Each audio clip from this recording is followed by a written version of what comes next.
My name is Lucy. I'm 37 years old. David, my husband, who is a year older than me, and I have been married for 12 years. I met David through work. He was an employee at a client company of the firm I worked for. Our relationship deepened through our shared hobby of tennis, and after 2 years of dating, we got married. Even after marriage, I wanted to continue working, but we had difficulty conceiving. Finally, after infertility treatments, I got pregnant with our son in the 7th year of our marriage, which led me to quit my job. Now, I am a mother of one, and despite the challenges, I enjoy my daily life. Originally, I planned to return to work after giving birth to our son, Mark. However, my husband said, "I can support Lucy and Mark with my salary alone. You don't need to work, right?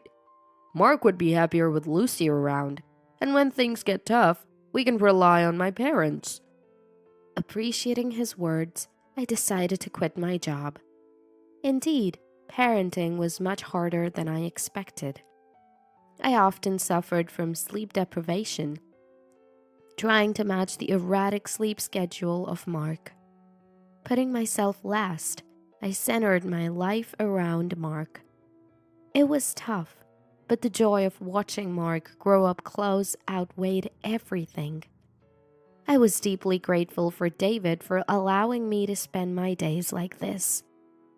As time passed, and Mark started kindergarten last year, David's family helped us purchase a new apartment with a loan. We were about to give up on it because it was way over our budget, but their offer of support was a huge relief. David's family runs a large company. They are wealthy. Susan, my mother-in-law, didn't quite approve of our marriage. She doted on David, her only child and son, and openly said during family meetings, "I wish David had married someone more beautiful, from a better family, and more charming." She often questioned me about my alma mater, my father's job, and what I was doing, making it feel more like an interview than a family meeting. Luckily, her not liking me much meant that the topic of us living together never came up. After Mark was born, the harshness towards me lessened, and we, the three of us, lived happily without much interference from my in-laws. Or so I thought. I was blissfully unaware. I never doubted David's love for me, and with such an adorable son, I couldn't imagine David having an affair. Never in my wildest dreams did I think something like this, straight out of a manga or drama, would happen to me. I noticed something amiss over a trivial matter. One day, while transferring clothes from the laundry basket to the washing machine, I found foundation on David's shirt. Not just that, it had a distinct smell of women's perfume. He had said he'd be late due to work the day before, so I thought maybe he had gone to a club for a business gathering. I always noticed the same perfume scent when he came home late. The distinctive scent of the perfume made it easy to recognize. Curious, I casually asked David, "Why does your shirt always smell like the same perfume?" "It's the favorite perfume of a female staff member my boss likes. She often sits next to me, so the scent probably transfers." I felt something was off, but didn't probe further. Then, one day, I stumbled upon decisive evidence. David came home late again, saying he had to work overtime, and immediately went to take a shower. I was taking his clothes to the laundry room when I saw his phone open with a new message visible. The message said, "I'm so glad we could spend time together again today. It was fun. Let's make sure Lucy doesn't find out. Love you. Remember to play with Mark so it doesn't raise suspicions." Accompanied by numerous heart emojis. In that moment, my suspicions turned into certainty. David takes long showers, so once he's in, he doesn't come out immediately. My head was spinning, and my hands were shaking, but I managed to take a photo of the message exchange to keep as evidence. David was wrong to have an affair despite having a family, and the woman knew he was married with a child, yet carried on regardless. I couldn't comprehend people who engage in affairs. Anger and disgust towards them both surged within me. It was common knowledge that David's family was wealthy. He worked at a company owned by his father, Jim, and everyone expected him to be the next president. Was this woman in it for David's money? Whether it was serious or just a fling, I couldn't forgive David for having an affair while having me and Mark in his life. However, Mark is only 5, and I am a housewife. We have decades of mortgage payments left on the apartment we just bought. It was clear that I couldn't take immediate action upon learning of David's affair. Despite being deeply shocked, I didn't show my turmoil and prepared breakfast as usual the next morning, sending David off with Mark. "Dad, have a good day," Mark said, innocently smiling. David patted Mark's head and said, "Let's play together when I get back, Mark." Then turned to me. "Thanks for the send-off. I'll work hard for the family," and left the house. His words felt insincere. Having an affair, yet acting like nothing's wrong. At the moment, I discovered the affair. My love for David completely faded. But right now, there's nothing I can do. After dropping Mark at kindergarten, I would return home and ponder what to do next. I could confront David about the affair anytime, but now wasn't the right time. Mark is still young and adores his father. As a stay-at-home mom, handling life alone with Mark post-divorce seemed realistically challenging. My parents are too old and far away to rely on. I regretted quitting my job. Taking David's words at face value when he said he'd inherit his family business and that I could focus on taking care of Mark and the household. It would have been wiser to keep working for contingencies. Days of conflict continued. Wondering what choice to make. Could I deprive Mark of his father for my sake? He loves David so much. Whenever I thought of holding back from divorce, seeing the messages between David and his mistress reinforced my decision to go through with it. The other woman appeared to be in her early 20s. Their messages included lewd photos and conversations suggestive of a physical relationship. David, infatuated with someone over a decade younger, was no longer the husband I knew. David had no idea I knew about his affair. I somehow managed to keep calm daily without letting him know. On days he met his mistress and came back, he would bring gifts, probably out of guilt. Then he'd play the good father with Mark, which infuriated me even more. Before I knew about the affair, I genuinely loved watching David laugh and play with Mark. After finding out, my feelings cooled surprisingly quickly.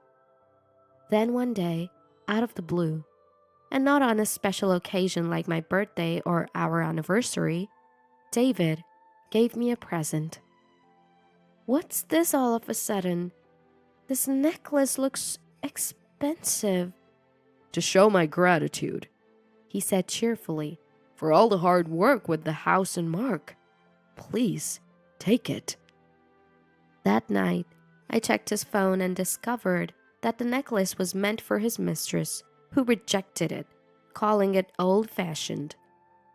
Knowing it was a returned gift from his mistress, I threw it away as soon as David left for work, despite it being blameless. Half a year since the affair came to light, there was no sign of him stopping. He continued to bring home gifts after meeting his mistress and played happily with Mark. If he voluntarily helped with Mark or household chores, it meant he had met her that day. The simplicity of his actions was astounding. I didn't want Mark touched by the same hands that were involved in an affair, but Mark looked so happy when David was in a good mood. All I could do was endure. That's what I thought. Even in such times, I was steadily preparing for divorce. I started studying for various qualifications to ensure a smooth re-entry into the workforce post-divorce. I thought it would be difficult for a woman in her late 30s and a single mother to find a job otherwise. Ironically, having a divorce as a goal made my days busy and fulfilling. Then, one late night, my mobile phone rang suddenly. It was an unknown number. Startled by the ringtone, I initially ignored the call, but when it rang again from the same number, I reluctantly answered. "Hello? Who is this?" I asked. "Sorry to call so late at night. This is the New York City Police. Is this Lucy's number?"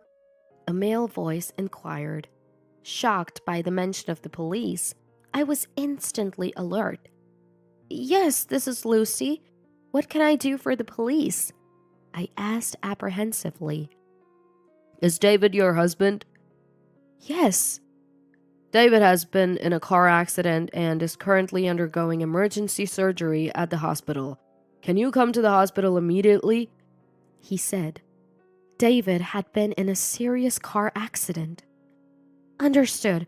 I'll be there right away," I replied, trying to keep calm as I woke up Mark and headed to the hospital the officer had mentioned. In the hospital room, David, having just undergone surgery, lay bandaged in various places. Beside him, presumably his mistress, a woman sat crying, her arm bandaged.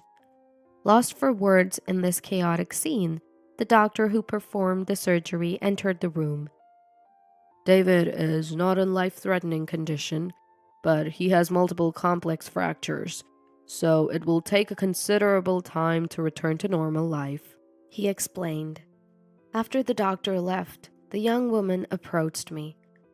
Hi, I'm Karen, David's junior at work." She introduced herself in a sweet tone. I didn't respond to the woman, just nodded slightly. David was conscious and kept awkwardly making excuses. "I was just having dinner with Karen after work, but we got into a bit of a fight on the way back. She suddenly tried to get out in the middle of the road, and when I turned to stop her, this happened. I'm really sorry for the trouble," he said. Clearly, he intended not to mention that she was his mistress. Just as I was about to retort, the door to the hospital room burst open and my in-laws rushed in, looking frantic. Jim, already informed by someone from the company, walked up to my husband and slapped him hard on the cheek. "Idiot! What the hell are you doing?" he shouted in anger. Susan tried to calm him down, but Jim's fury didn't subside. Mark was taken outside the room by Jim's secretary as soon as they entered. "Who is this woman? You've been out all night with her instead of being at home. The other party in the accident is the son of a familiar business associate.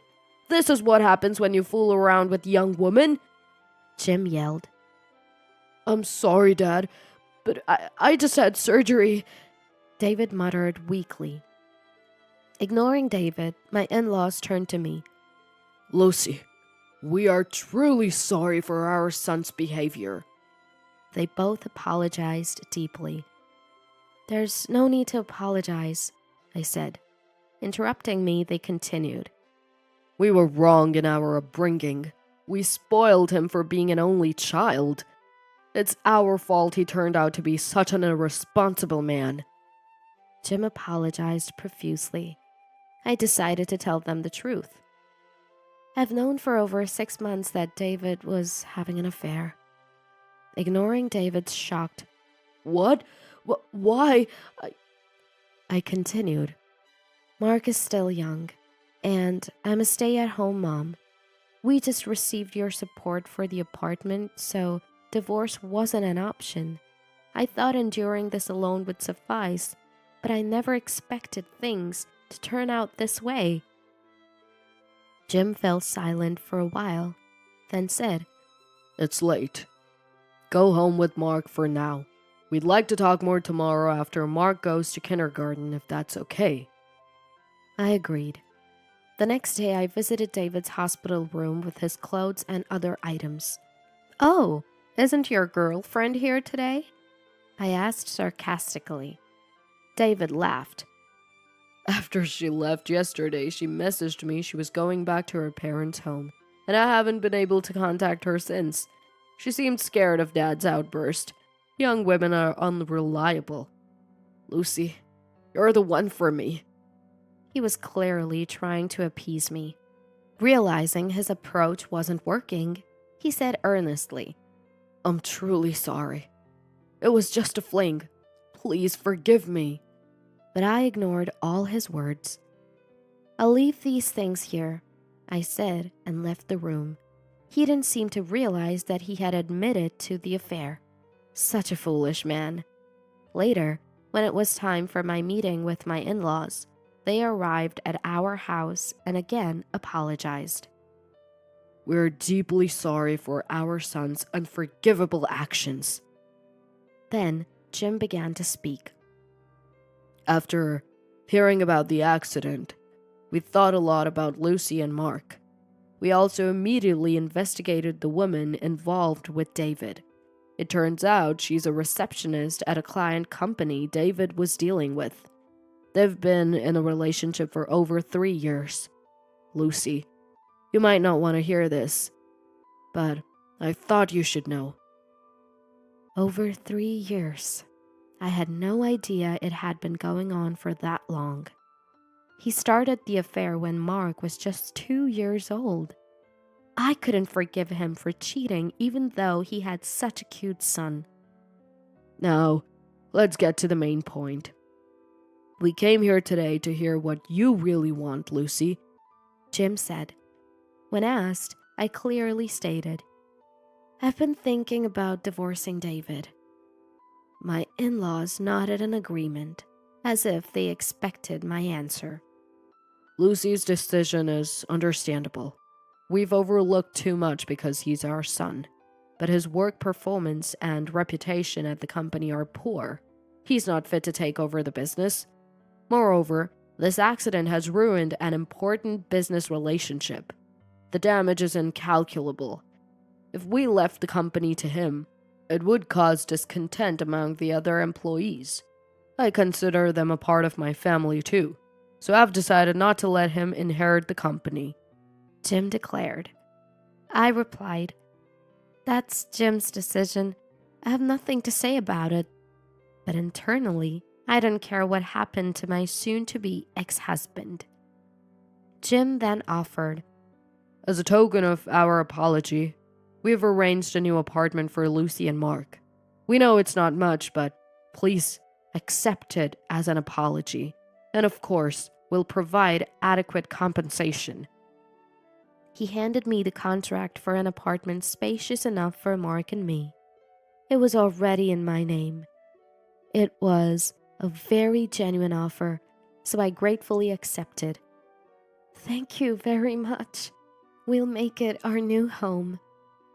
Unaware of this conversation, David was staring blankly out of the hospital room window. When Mark and I entered his room, Mark ran to him concerned. Dad, are you okay? Does it hurt? Do you have to go to work?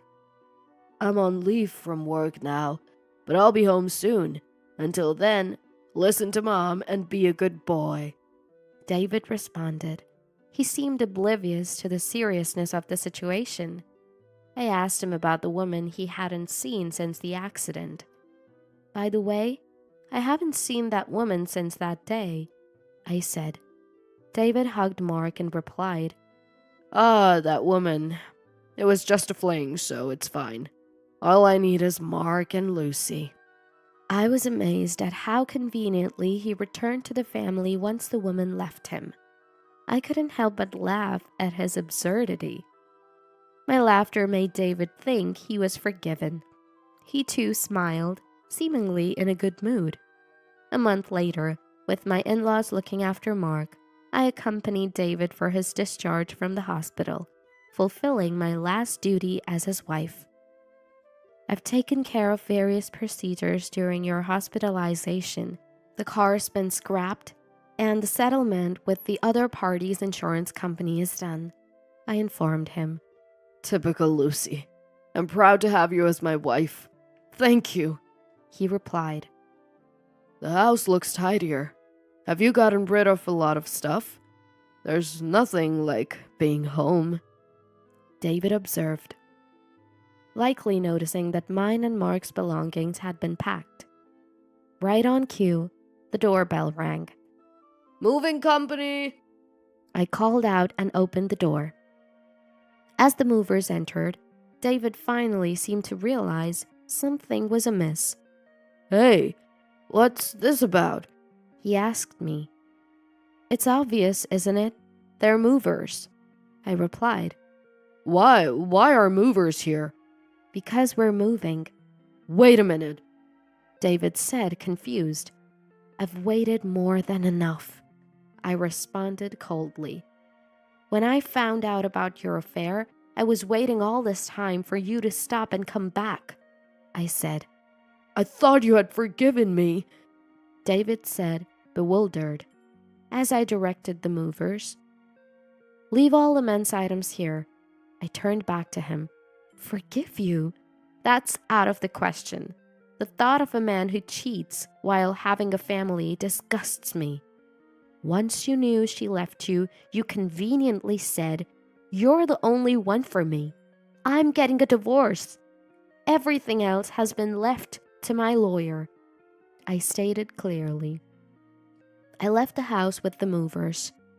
Ignoring David's shouts behind me, I picked up Mark from my in-laws and headed to our new home.